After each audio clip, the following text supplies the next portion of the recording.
How many choices do you make a day? 50, 100? How have they affected you or others around you? And do you always make the right decisions? As humans, we tend to forget that every choice we make can affect us and others in the Bible. There are many accounts that are great examples of choices that affect the person making the choice and those around them. Let's take a look at a few of these stories in the Bible. Two examples in the Old Testament are focused around Joseph and his family. First, let's read Genesis 35, 5 through 8, and 18 through 28. This talks about how Joseph's brothers at first wanted to kill Joseph, but later on sold him.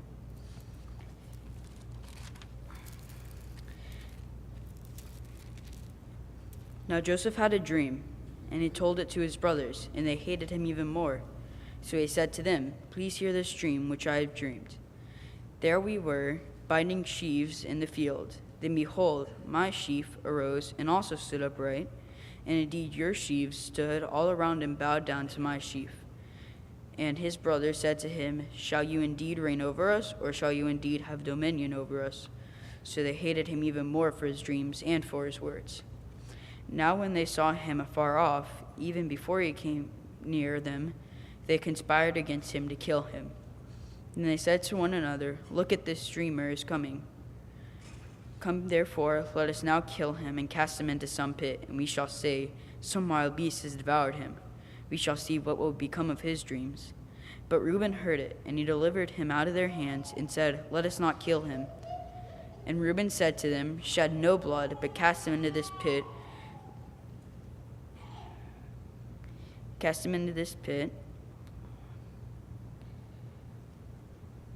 Which is in the wilderness, and do not lay a hand on him, that he might deliver him out of the hands and bring him back to his father." So it came to pass, when Joseph had come to his brothers, that they stripped Joseph of his tunic, the tunic of many colors that was on him. And they took him and cast him into the pit, and the pit was empty. There was no water in it. And they sat down to eat a meal. Then they lifted their eyes and looked. There was a company of Ishmaelites coming from Gilead with their camels, bearing spices, balm, and myrrh, on their way to carry them down to Egypt. So Judah said to his brothers, "What profit is there if we kill our own brother and conceal his blood? Come and let us sell him to the Ishmaelites, and let not our hands be upon him, for he is our brother and our flesh." And his brothers listened. The Midianite traders passed by. So the brothers pulled Joseph up and lifted him out of the pit and sold him to the Ishmaelites for 20 shekels of silver. And they took Joseph to Egypt. We see here that Joseph's brothers didn't like how his dreams pictured them and decided to first kill Joseph, but when given other choices, sold him into slavery. As we now know, continued God's plan. Second, let's look at Genesis 42, 8 through 17, 21 through 24, and 45, verses 3 through 8.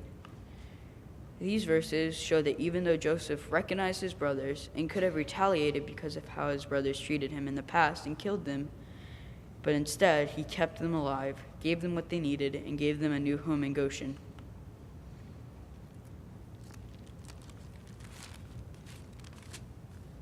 Verse 8 reads, "So Joseph recognized his brothers, but they did not recognize him. Then Joseph remembered the dreams which he had dreamed about them, and said to them, 'You are spies. You have come to see the nakedness of the land.' They said to him, 'No, my lord, but your servants have come to buy food. We are all of one man's son. We are honest men. Your servants are not spies.' But he said to them, 'No, but you have come to see the nakedness of the land.' And he said, 'Your servants are 12 brothers, the sons of one man in the land of Canaan. And in fact, the youngest is with our father today, and one is no more.' But Joseph said to them, 'It is as I spoke to you, saying, You are spies. In this manner you shall be tested by the life of the Pharaoh. You shall not leave this place unless your youngest brother comes here. Send one of you, and let him bring your brother, and you shall be kept in prison, that your words may be tested to see whether there is any truth in you. Or else, by the life of Pharaoh, you surely are spies.' So he put them together in a prison for 3 days." Jumping to verse 21, then they said to one another, "We are truly guilty concerning our brother, for we saw the anguish of his soul when he pleaded with us that we would not hear. Therefore, this distress has come upon us. And Reuben answered them, saying, Did I not speak to you, saying, Do not sin against the boy? And you would not listen. Therefore, behold, his blood is now required of us. But they did not know that Joseph understood them, for he spoke to them through an interpreter. And he turned himself away from them and wept. Then he returned to them again and talked with them. And he took Simeon from them and bound him before their eyes. And finally, verse 3 in chapter 45. And Joseph said to his brothers, I am Joseph. Does my father still live? But his brothers could not answer him, for they were dismayed in his presence. And Joseph said to his brothers, Please come near to me. So they came near. Then he said, I am Joseph, your brother, who you sold into Egypt. But now do not therefore be grieved or angry with yourself, because you sold me here, for God sent me before you to preserve life. For these 2 years the famine has been in the land, and there are still 5 years in which there will be neither plowing nor harvesting.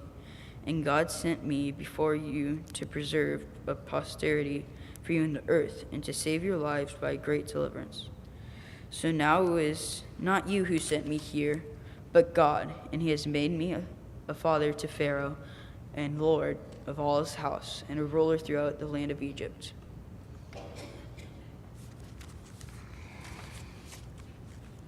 We see that during the famine, 10 of the brothers were sent to go to Egypt to get food. There, the second hand of the Pharaoh, Joseph, had recognized them and asked them for their little brother to come to Egypt to prove they weren't spies. This also shows that he later on told his brothers who he was, and his brothers felt regret. If you continue on reading, you'll see Joseph's father, Jacob, comes to Egypt and is finally reunited with his son. Third, in the New Testament, there's another example of someone's choice affecting others. Let's look at Luke 22, verses 39 through 43.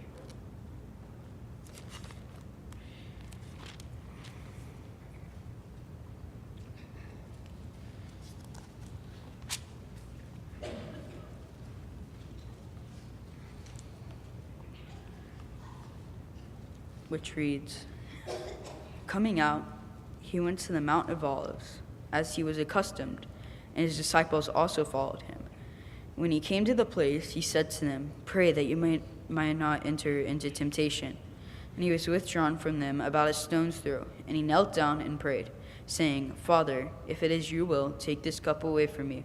Nevertheless, not my will, but yours be done. Then an angel appeared to him from heaven, strengthening him. In these verses, Jesus was preparing himself to be an offering of sin. Later in the chapter, we see he was arrested and taken to trial. And then in chapter 23, he was crucified. Because of his decision of offering himself, he saved all who will follow him, giving us a big choice. Finally, let's look at one last verse that can show how our choices can affect our future. Flip to Matthew 25, 1 through 13.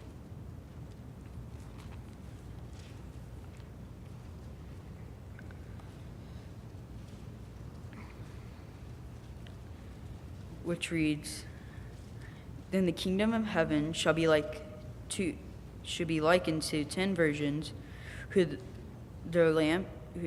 took their lamps and went out to meet the bridegroom. Now 5 of them were wise, and 5 were foolish. Those who were foolish took their lamps and took no oil with them. But the wise took oil in their vessels with their lamps. But while the bridegroom was delayed, they all slumbered and slept. And at midnight a cry was heard, Behold, the bridegroom is coming, go out and meet him. Then all those virgins arose and trimmed their lamps. And the foolish said to the wise, Give us some of your oil, for our lamps are going out. But the wise answered, saying, No, lest there should not be enough for us and you. But go rather to those who sell and buy for yourselves. And while they went to buy, the bridegroom came, and those who were ready went in with him to the wedding, and the door was shut. Afterward, the other virgins came also, saying, Lord, Lord, open to us. But he answered and said, Assuredly, I say to you, I do not know you. Watch therefore, for you do not know neither the day nor the hour in which the Son of Man is coming.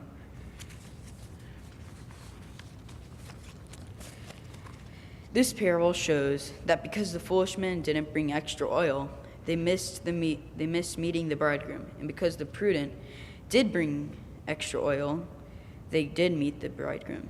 These two choices by these two groups affected them of whether or not they would be joining the celebration. Now that we've looked at a few verses, are you making the right choices?